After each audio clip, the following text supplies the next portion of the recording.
It's www.automedicsafrica.com. Drive clean, save money.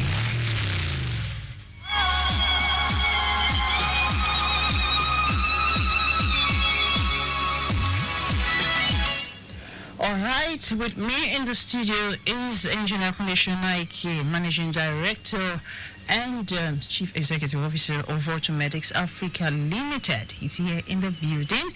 And alongside Karimot Salako, she's also a senator expert from AUTOMEDICS. So together, they will help you resolve your car issues. Feel free to connect with them right now. Okay, good morning to you, Karimot. How are you today? Good morning, I'm fine. All right, it's good to have you on board. So now let's begin the show. As always, let's know where AUTOMEDICS is located in Lagos. Good morning, Lagos. Our locations are Plot 192 Agege Muto Road off Ilupeju Bypass beside Crystal Estates, Ilupeju, Lagos. Number 1 Amule Bus Stop opposite Petrocam Gas, Ayobo. Inside Corn Oil Filling Station opposite Correctional Center, Kudirat Abiolawi, Ikeja. Our phone numbers to call are 080 8080 6686, 080 8080 6686. Then we have the 080 3829 2296, 080 3829 2296. Our social media handles are Facebook and Instagram at AUTOMEDICS Limited, and our website is www.automedicsafrica.com. For any inquiry on CNG, reach out to 080 3829 2296, 080 3829 2296. All right, thank you so much, Karimot, for that information. Right, so we have Engineer Kunle in the building. Good morning to you, Engineer K. Good morning, Ronke. Good morning, Lagos. It's nice having you. Do you have anything for your listeners this morning? Do I have anything? I guess I do a lot. Yes, you do. By answering their questions. Sure. That's all I have for them. At least wishing them well is good also. It's something for them, right? You can say that. I wish them well, but I don't wish them well with their car. Oh my God, why are we starting on this note? I want their vehicles to break down. Do you know somebody sent a message yesterday and I refused to read that message on air? Yeah, I intentionally didn't read it because I felt to come on, let's not say this on air, because the person was actually addressing you and I was like, come on, about some more 11 now. No. You should. I hope you have let me know. I will have asked you to read it because when I pray, when I wake up in the morning, I want cars to stop working. Just like somebody was selling casket. The yes, somebody must die. Yes, somebody must die for him to. The more people die, the more money makes. No, come on, but that shouldn't be that way. So sometimes it shouldn't work that way, right? Òyìnbó tó ṣe mọ́tò gbàdúrà kí mọ́tò yẹn last forever. Okay. They have to sell, so they want you to. They want the car vehicles to break down. To break down. To an extent that you got pissed off, you say, you know what, I'm done with this car. Let me go and get a new one. I have a brother. He only used a vehicle for 4 years. He buys brand new. Once the 4 years is coming up, he takes it back to the dealer and trade that car in and pick up another new one. Say, but yeah, just give me, say, I'd rather give them that money. I don't want to visit mechanic like you. I said, why? Because I hate you. He doesn't want to patronize, he doesn't want to have more money. He said, I know your prayer is for me for my car to break down. I said, of course. That's my prayer, for your car to break down. He said, because you won't do anything for me free. I said, why will I do anything for you free? But sometimes, but don't you think for you to say that, now you're coming on air every day because we educate these listeners, and sometimes we tell them what to do to maintain their vehicle, to avoid breakdowns on the road. Is it not contradict? In a way it does, but I hope they don't listen to me sometimes. They disobey me. All right, that's the voice of Kunle Shonaike. It's always full of fun anytime he's on air. So, and that's why I like to engage him. He's a very practical person. Anyways, he's here to talk about your vehicles, to help you fix your car. So, if you have an ailing car, if your car is giving you headache, you can report that car to him. He's an auto doctor, and also Karimot is here too. Yes, she's going to be giving him some support. So, feel free to connect with us now. We have via our phone lines. Okay, we have for voice calls we have 09153877127, and if you want to send a message to us on WhatsApp, you can send this to 00991207777 or on Facebook on Lagos Traffic Radio 96.1 FM. And today we're going to be having Latvis team join us on the show. So we'll be having Damilola and her team, okay? Joyce Ayu will be here alongside engineer Oluwaruti Debbie. So we're going to put in a spotlight, on checks, yes, inspection, and how it can help you avoid road crashes, any detection of some of those faults on your vehicles, so that you don't get yourself in a precarious situation. Yes, you don't put yourself in harm's way.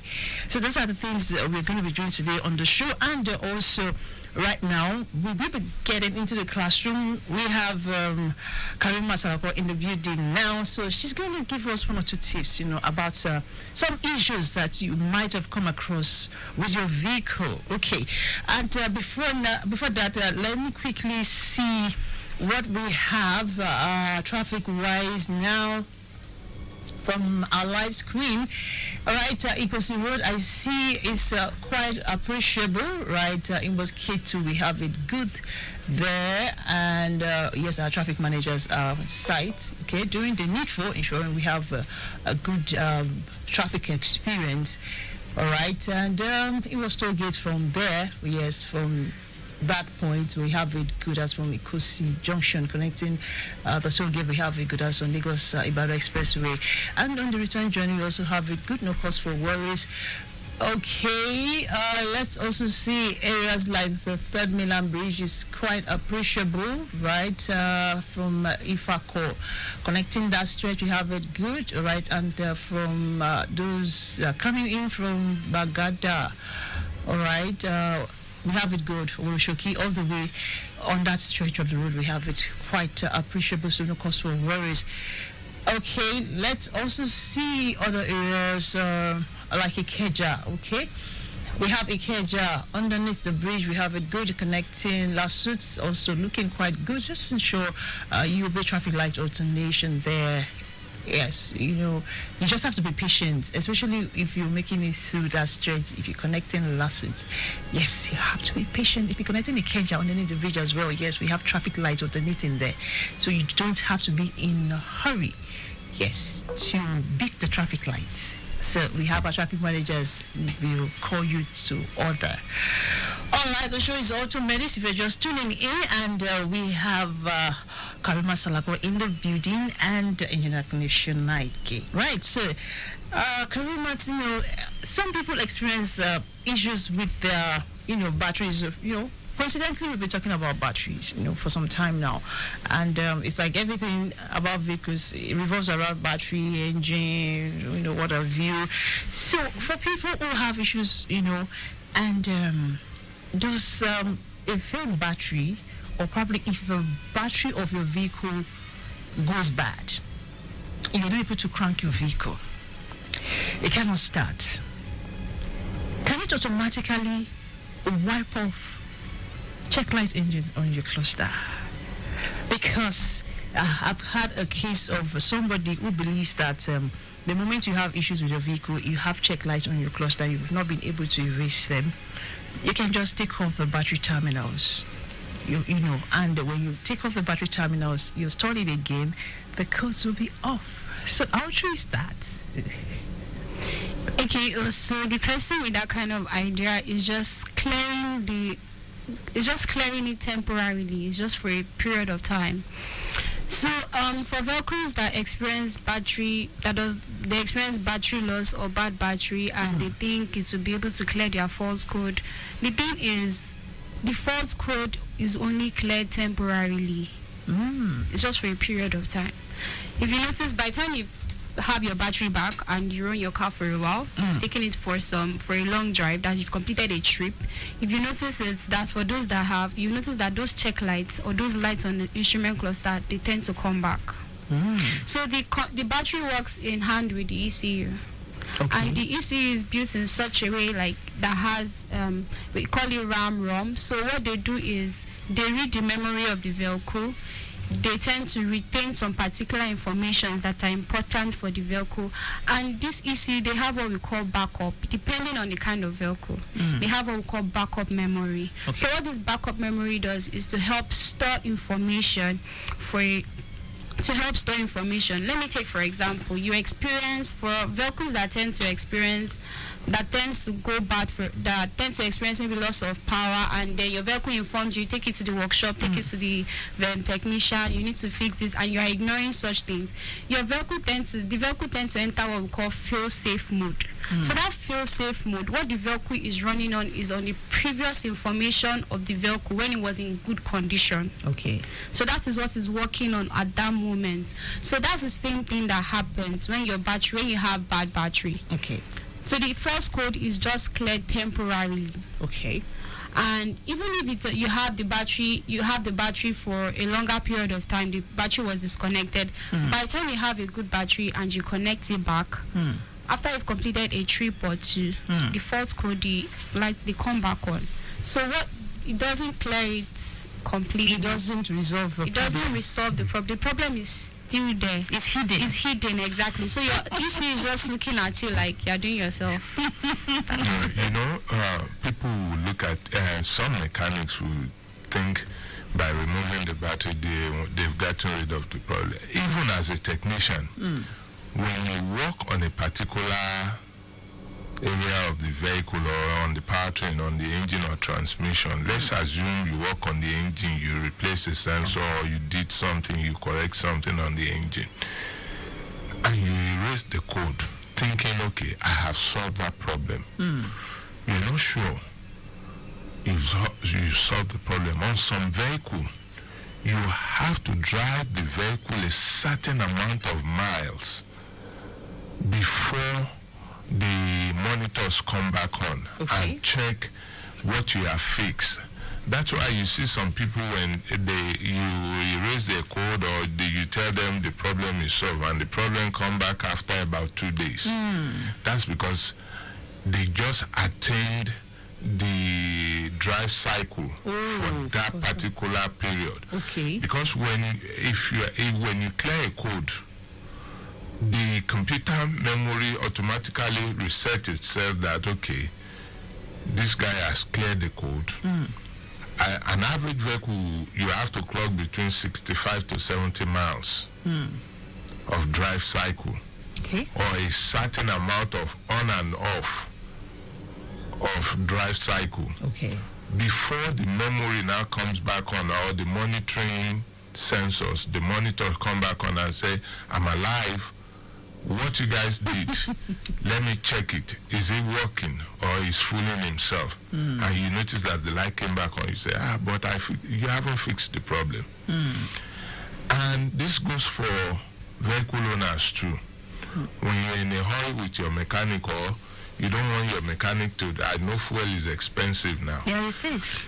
When a mechanic fixes a particular problem on a vehicle, for them to be sure what they the repair carried out on the car is successful or it's right, they need to attend that drive cycle. So they will tend to drive it back and forth, take it home, just drive it around, and you will see them driving your car. It's not some mechanic. I've had a situation that I was test driving a car, and a friend of the owner saw me on the road and said, you're just driving my friend S car. I just smile and laugh. I didn't even look at him. I mean, this guy was audacious. He stopped me and called the owner. That your mechanic is just cruising your car around. What a misconception. I didn't say anything until the owner got on the phone, because I've told him what I'm going to do, what's going to happen. Okay. So, and I told him, please put it on speaker, let me hear him when you're talking to him. So the man now came on the phone and said, oh yeah, I know he's going to drive it. He already told me that I'm going to drive it around, take it home, drive it. That because that's the only way to test. Yes, exactly what you have complained about. If you don't, thank God you informed him earlier. Yeah, but you see, in some cases you might not have the opportunity of informing the owner. Somebody like me, I know how many cars I have, and I'll be driving a customer's car around joyfully. But then that's you. I know some. I've had a situation that a mechanic took a car out and had an accident with it. I've even seen a case whereby the mechanic took the vehicle to a party. And something happens to the vehicle. Yeah. You know, I think there's a case of or something. I'm not blaming the vehicle owner, but if you trust your mechanic well enough, there's some repairs that they will carry out on your vehicle. Yeah. That after that repair, if possible, they must take it to Lagos-Ibadan Express Road to check. Drive it a long distance and back before they can ascertain that what they have done it's properly done or it's fixed. That's true. And I'm just saying this, putting this out there for the vehicle owners. Yes, I understand what happens, but in some cases you'll have a situation, and just by clearing it or removing the battery terminal does not mean the problem is solved or the code has been cleared. If it's not cleared, it's gonna sometimes you come back immediately, sometimes it might not come back for 2-3 days because you have not attained that cycle. Okay. That cycle must be completed before it comes on, most especially when it has to do with the emission and evaporative emission system.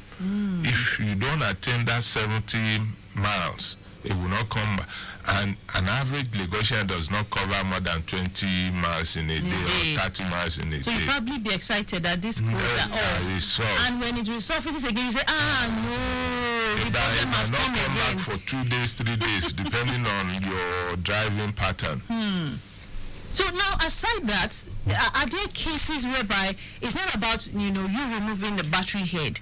It's about the codes returning. Now you didn't take off the battery heads. Maybe the codes went off somehow. I don't know, because it has happened to me. The codes, just discovered. There are some codes. We call them intermittent codes. Okay. That will come on intermittently. When we say what you're driving these days are computer on wheels, it's actually a computer on wheels. There are programs that has been written into the computers, applications written into the computer that XYZ must happen before this. So there are parameters that the computer is looking at. Okay. So when sometimes you will see check light come on, it's possible for you to trigger a check light yourself. Really? Yes. An example of how you can trigger a check light to come on. You get to a petrol station, you leave your key on or you leave your engine running, and you tell them to, a lot of people want to be sure the fuel attendant is actually pumping fuel, so they want to see their gauge moving. With that key on, you can trigger a check light. That's true. Because immediately you turn the key on, the evaporative emission systems is working, and the first thing that happens is the purge system that monitors the pressure build-up in the tank is coming on intermittently. And when it sees that this car doesn't have any pressure, there's no pressure in the tank because you have the tank cap open, the key is on, and that valve is going back and forth. The solenoid is coming on and off to check the purge flow, and it sees that there's no pressure build-up inside the tank. It sees it triggers a possible large leak in the evaporative emission system, not knowing that you were the one that created that code because you left the key on while the attendant was pumping. So that's going to trigger a check light. Certainly. And eventually that light will go off, because let's assume you fill your tank and you only fill your tank once a week. As you are driving, the computer keeps checking, and you notice that this project system is working again. So it monitors it for a certain period of time, maybe about 2 or 3 times. That, okay, let me see if this thing will come on each time this man turns the engine off and off, if it will work perfectly, because that purge system actually works when you turn the engine off. When the car is parked somewhere, most especially in the hot sun, that purge system is working. It comes on and on intermittently to purge the excess buildup of pressure in the tank into the charcoal canister. So it checks it. Once it sees that everything is perfect, it turns that light off on its own. That's why you see it. Or you drive, you run into a puddle of water, that water gets into your spark plug and causes the engine to misfire a couple of times. It monitors that misfiring system for a while. If it doesn't see it, it turns the check light off. Wow. So that will happen.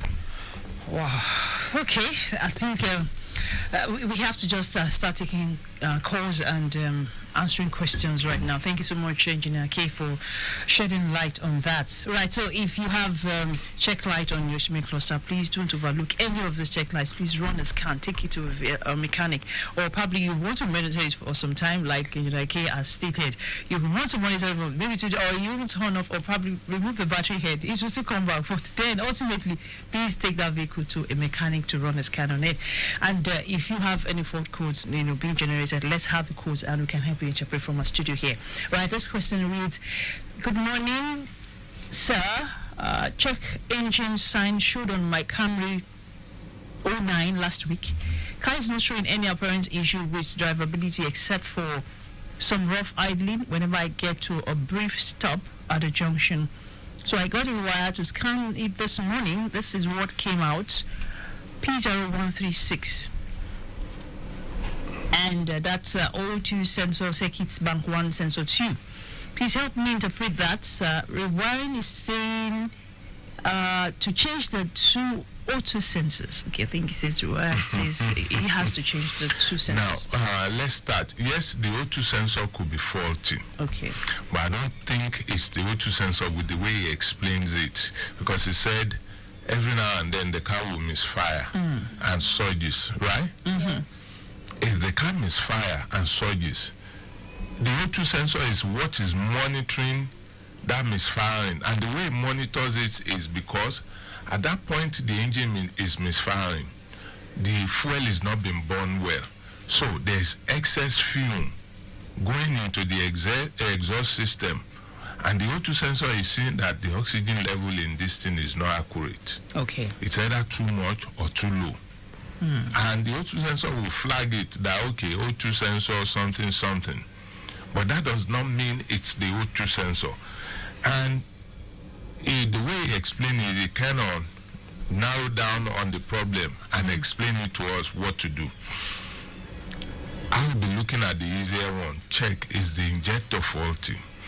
Sometimes you have injectors that are leaking. Or you have dirt in your tank that's escaping to the fuel line and clogged up the injector.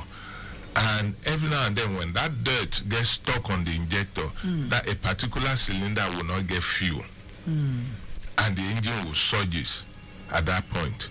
It could be a fuel tank that's filled up with dirt that's restricting the flow of fuel. Okay. So, and all these are going to cause the engine to misfire.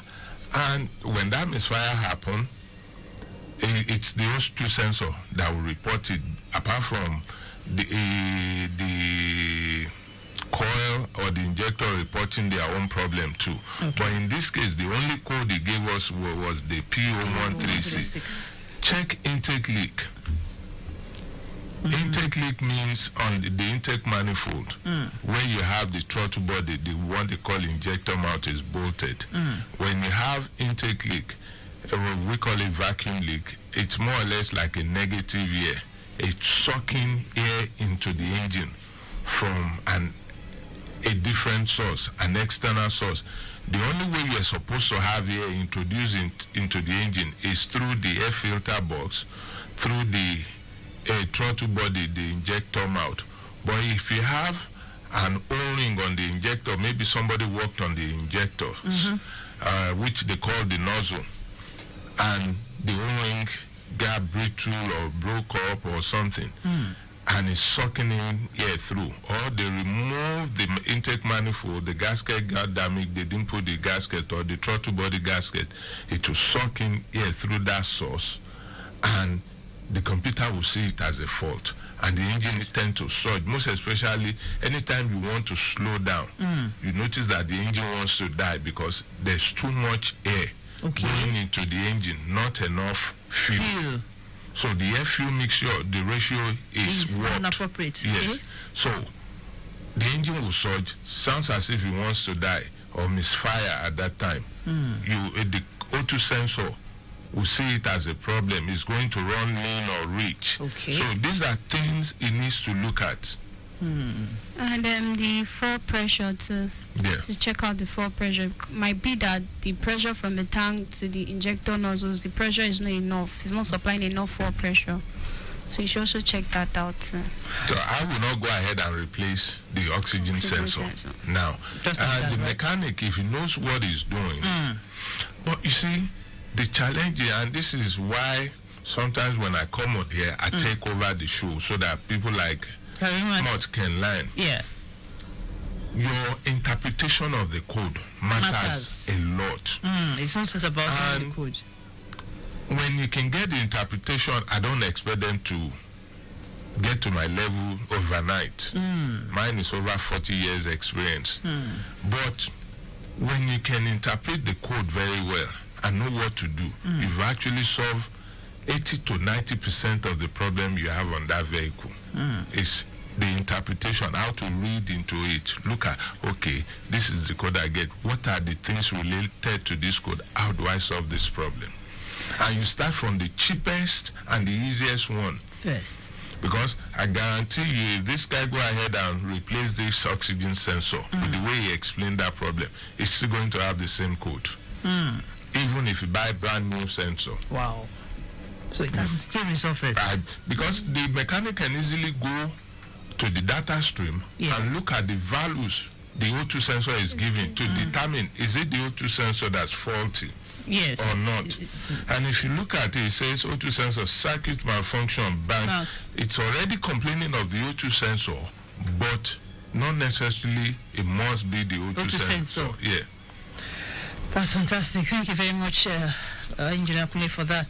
So 40 years of experience. I'm sure Karimot, I don't know, you were still in existence there. In existence at all. I'm sure your parents never knew they don't want to give anybody contact. Yeah, I'm not even met. And he's already been there, doing his thing and bubbling here and there. All right, well done, sir. We appreciate your experience and sharing with us on this show. Thank you. Right, you can call into the studio, send your questions to us. You can call us on 0915387777. You can also send us your question on WhatsApp 00991207777. We're also live on Facebook, Lagos Traffic Radio 96.1 FM, and YouTube Traffic Radio 961. Okay, traffic-wise, situation within the metropolis, traffic-wise, is still looking cool and calm. Impediments still negative in most areas. Okay, areas like Alapere, right, still looking quite good. Equal C. Ikeja underneath the bridge, connecting Lasut, okay, and the stretch of Obafemi Awolowo Way still looking quite good. Yes, connecting Latif Jakonde, Inwem to Wemco, everything is still looking quite good. Aside traffic lights alternating, yes, at some of those areas, okay. And we also have Third Mainland Bridge looking quite appreciable as well. Just ensure you keep it within speed limit. Very, very important now. Very, very important. We have, monitors now, on most of this roads. So you just have to, keep it within speed limit and be on the right side of the law. We have a traffic managers well positioned to, across, there are areas of coverage. Okay. So now let's take this other question. We'll be expecting Latvis to join us anytime now. Okay. Before that, let's go on a break. We'll be back.